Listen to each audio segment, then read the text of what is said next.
राज्य सरकार के 1 साल पर कांग्रेस की प्रेस वार्ता।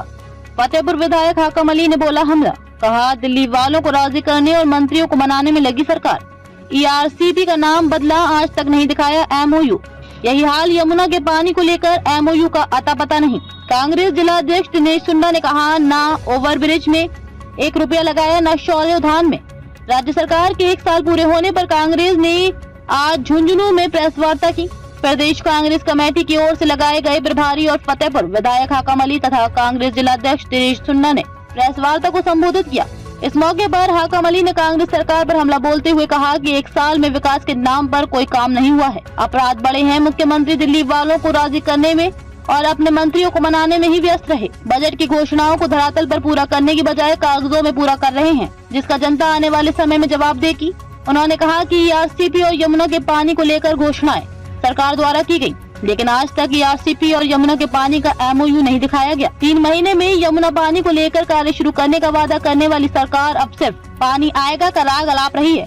उन्होंने कहा कि ईआरसीपी का नाम बदलकर उसका शिलान्यास पीएम से करवा दिया, लेकिन जनता पूछ रही है कि एमओयू कहाँ है, जिसका जवाब नहीं है। इधर कांग्रेस जिला अध्यक्ष दिनेश सुंडा ने कहा कि प्रभारी मंत्री अविनाश गहलोत ने पहले दौरे में पुलिस लाइन पुलिया का कार्य पूरा कराने का वादा किया था। 1 साल में 1 रुपया भी नहीं लगाया गया। काम बंद पड़ा है। शौर्य उद्यान का काम बंद पड़ा है। इनके पास सिर्फ धोखा और झूठ है। बाबा साहेब पर की गई टिप्पणी को लेकर विधायक हाकम अली और कांग्रेस जिला अध्यक्ष दिनेश सुंडा ने कहा कि जब तक गृह मंत्री अमित शाह इस्तीफा नहीं दे देते या फिर माफी नहीं मांग लेते, आंदोलन जारी रहेगा। बाबा साहब का अपमान किसी भी सूरत में नहीं सहेंगे। इस मौके पर कांग्रेस के अन्य पदाधिकारी भी मौजूद थे। सरकार ने 1 साल में कुछ भी कोई विकास का काम नहीं किया और कोई योजनाएं हैं जो उनको इन्होंने धरातल पर नहीं लाए। 1 साल में सिर्फ इन्होंने अपने आपस की लड़ाई, आपस के खिंचातान अपने मंत्रियों को मनाने में और अपने मंत्रियों को बुलाने में ही बिता दिया। और अपराध का ग्राफ इतना बढ़ गया कि आए दिन गैंगवार हो रही है। आए दिन जो माफिया हैं वो फोन कर करके बिजनेसमैनों को धमका रहे हैं, आम आदमी को धमका रहे हैं, उनसे वसूली कर रहे हैं, उनसे वसूली के पैसे मांग रहे हैं, बलात्कार हो रहे हैं, नाबालिग बच्चियों का बलात्कार हो रहा है। सिर्फ और सिर्फ अपराध बढ़ा है और ये सिर्फ अपने दिल्ली वालों को राजी करने में लगे हुए हैं। इसके अलावा राजस्थान की जनता की तरफ इनका कोई ध्यान नहीं दिया। कोई भी डिपार्टमेंट में अगर कहीं भी कोई विकास का काम एक भी नहीं हुआ है, न चिकित्सा में हुआ है, कहीं भी कोई एक हॉस्पिटल का भवन बना है या जगह सब सेंटर भी नहीं बना सके अभी तक 1 साल के अंदर। 1 साल में इन्होंने जो बजट में घोषणाएं की थी उनमें से इन्होंने 10 संकल्प लिए थे, उसमें एक भी संकल्प इनका अभी तक पूरा नहीं हुआ है। इस संदर्भ में और एक जो हमारे भारत सरकार के जो गृह मंत्री जी हैं अमित शाह जी, उन्होंने जो बाबा साहब भीमराव अम्बेडकर के ऊपर जो टिप्पणी की थी, वो संविधान निर्माता हैं, हम उनका सम्मान करते हैं, लेकिन ये उनका सम्मान नहीं करते। ये बहुत बड़ी एक भारत का संविधान देने वाले के ऊपर उन्होंने जो टिप्पणी की है, उनको जो गलत बोला है, उसके खिलाफ हम पूरे भारत में हमारी कांग्रेस पार्टी आंदोलन कर रही है। और उसके संदर्भ में ही हम हमारी पार्टी की तरफ से कल एक रैली निकाली गई थी, पैदल यात्रा। और अब हम जिला स्तर पर, संभाग स्तर पर, जिला स्तर पर, ब्लॉक स्तर पर, पंचायत स्तर पर हम जाएंगे और इसके खिलाफ कि अमित शाह इस्तीफा दो या अमित शाह माफ़ी मांगे कि जो ने बाबा साहब भीमराव अम्बेडकर के लिए बोला है। नहीं, देखो ऐसा है, वो बहुत ही सुलझे हुए मंत्री मानते हैं अपने आप को। पिछले 5 साल भी हमारे वो साथ में थे, एमएलए, एज एमएलए थे, वो विपक्ष में थे, हम सरकार में थे। और तब वो कहते थे कि भारत सरकार पैसा भेजती है लेकिन स्टेट गवर्नमेंट पैसा खर्च नहीं करती है। ये हमारे माननीय मंत्री जी के विधानसभा का आप प्रोसीडिंग देखो तो इसमें मिलेगा आपको। अब मैं मंत्री जी से ये कहना चाहूँगा कि अब तो डबल इंजन की सरकार है, दिल्ली में भी आपकी सरकार है, राजस्थान में भी आपकी सरकार है, और आप कैबिनेट के मंत्री हो और झुंझुनू के प्रभारी हो। अगर अब इस 1 साल में भी आप नहीं करा सके तो इससे दुर्भाग्यपूर्ण कुछ नहीं हो सकता। जब पिछले बार बजट सत्र चला था तो मुख्यमंत्री जी ने विधानसभा में कहा था कि आपकी कांग्रेस सरकार के टाइम का कोई भी एक लेटर भारत सरकार को दिया हुआ आप मुझे बता दो, तो जो आप कहो उसके लिए हम तैयार हैं।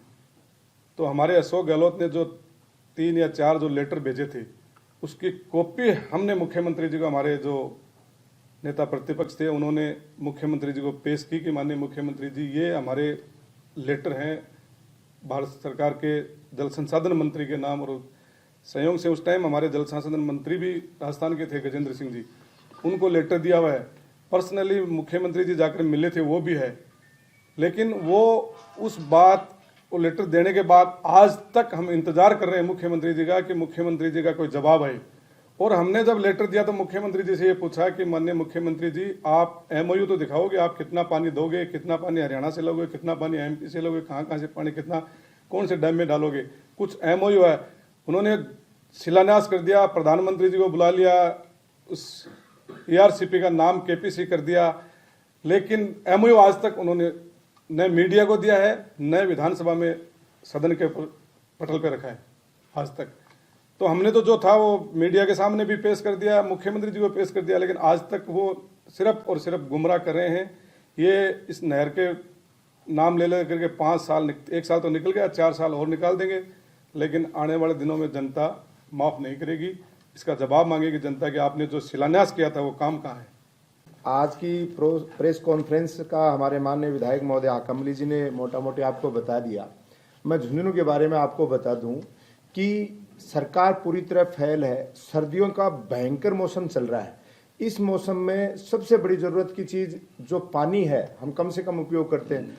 जो गर्मियों में आंदोलन नहीं हुआ करते थे, हमारे गहलोत सरकार के टाइम में इतनी पानी की व्यवस्था थी। ये एमएलए बैठे हैं, इनको कहते थे कि ड्राई के अगेंस्ट मात्र 15 दिन में आप बोरिंग लेके जा सकते हो, कहीं भी ड्राई हो गया, मतलब कोई संख्या नहीं थी। आज विधानसभा की मार्फत कहते हैं एक विधानसभा में हम मात्र 5 ट्यूबवेल देंगे। आज गांव में मटके फूट रहे हैं, शहर में पानी की व्यवस्था नहीं। कुंभाराम लिफ्ट परियोजना जो लेके आई थी कांग्रेस की सरकार, उस डैम में आज पानी की स्थिति, अभी पत्रकार महोदय ने कहा कितनी खराब स्थिति आपको पता है। और यमुना जल के मामले में मुख्यमंत्री जी 2-3 बार आ चुके हैं, हमने भी आपके माध्यम से उनको चिट्ठियां लिखी हैं कि आप हमारी स्थिति तो क्लियर करके जाओ। आज तो आपकी डबल इंजन की सरकार है, क्यों बेवकूफ बना रहे हो। पानी के लिए जनता त्राई त्राई कर रही है। प्रभारी मंत्री महोदय पहली बार आए थे उस दिन क्योंकि इनको एक ही चीज रटाई जाती है कि कांग्रेस के खिलाफ बोलना और कुछ नहीं करना। और वो गलती से, आपको पता है कि अपने पुलिस लाइन वाले और ब्रिज के मामले में बोले थे कि कांग्रेस की गलती है। जब उनको पता चला कि ये कांग्रेस की गलती नहीं है, गलती तुम्हारी है, केंद्र सरकार की गलती है, उस दिन के बाद आज तक उस पर 100 रुपए नहीं लगे। हमारा वीर सैनिकों की भूमि है, शौर्य उद्यान के बारे में हमारे युवा सब चीख चीख के बोल चुके हैं, उस पर 100 रुपया इन्होंने नहीं लगाया। रोजगार के नाम पे केवल धोखा देते हैं। पुरानी वैकेंसियां जो निकली हुई हैं उन्हीं को लेटर पे बार बार लेटर देके युवाओं के साथ खिलवाड़ किया जा रहा है। और जश्न कभी राइजनिंग राजस्थान के नाम पे जनता के पैसे का दुरुपयोग कर रहे हैं। एक बोरिंग का इनके पास पैसा नहीं, फिर राइजनिंग राजस्थान के नाम पे पैसा कहां से आ रहा है। पहली बार हमने इतिहास में देखा है कि कलेक्टर महोदय, बीडीओ, सीओ आदेश निकालते हैं कि राजकीय कर्मचारियों को, लाभान्वितों को ले जाने के लिए बस का किराया, गृहस्थी का खान पान और आप बजट से उठा के पेमेंट करो। जनता के पैसे का इतना बड़ा दुरुपयोग पिछले दिनों मोदी जी की रैली के लिए इन्होंने किया। तमाम मोर्चों पे अगर मैं बात करूं, चाहे युवाओं की बात करूं, चाहे मातृशक्ति की बात करूं, महंगाई की बात करूं, और चाहे सड़कों की, इनकी तो कल्पना ही नहीं कर सकते कि जो सरकार पानी नहीं पिला सकती, उनसे सड़कों से इंफ्रास्ट्रक्चर के बजट के बारे में कल्पना करना तो बहुत ही दूभर है।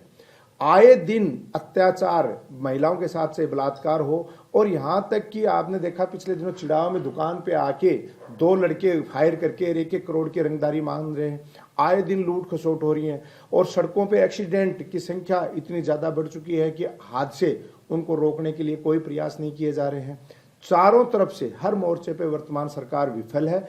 और आज का दिन जो ये मनाने जा रहे थे कि 1 साल हमारा बेमिसाल कार्यक्रम, मैं कह रहा हूं जनता खून के आंसू रो रही है। किस तरीके का आप जश्न मना रहे हो। आप जाके गांव ढाणियों में जाके देखो कि जनता कोस रही है उस बुरे दिन को जिस दिन कह रहे हैं कि मारो मैं राम बड़गोर में आने वोट दे दिया, आकी सरकार बना दी।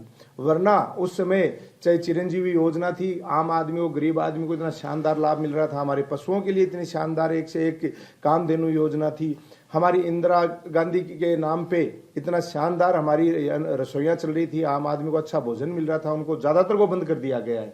और जो चल भी रही हैं उनमें गुणवत्ता का ध्यान नहीं रखा जा रहा है। तो ये तमाम बातें, और किसान की बात करें, बिजली फ्री तो छोड़ो, आज खाद, बीज, डीएपी, यूरिया, इनके लिए किसान को लाइन में लगना पड़ रहा है, पैसे देके चीज नहीं मिल रही, महंगाई तो बढ़ा दी। तो इन तमाम मोर्चों पे आज के दिन सरकार विफल है। और आज हमारे पीसीसी के निर्देशानुसार हमारे आदरणीय विधायक महोदय आए हैं और मैं विश्वास दिलाता हूं कि जिस तरीके से ये जनता का ध्यान डाइवर्ट करने के लिए संसद में बाबा साहब का इन्होंने अपमान किया, और कल आपने देखा झुंझुनू जिले की 7 विधानसभाओं से कार्यकर्ता इतने जोश खरोश के साथ उमड़ के इतना तगड़ा प्रदर्शन किया, वो प्रदर्शन आने वाले दिनों में ब्लॉक और मंडल लेवल पे हमें हमारा कांग्रेस का कार्यकर्ता करेगा और इनको मुंह तोड़ जवाब देगा, क्योंकि हम लोकतांत्रिक पार्टी के सिपाही हैं और हम संविधान में विश्वास रखने वाले लोग हैं और हम संविधान के अनुसार ही देश में रहना चाहते हैं और चलना चाहते हैं, और इस तरीके की काम करने वाले लोगों का हम मुंह तोड़ आने वाले समय में जवाब देंगे।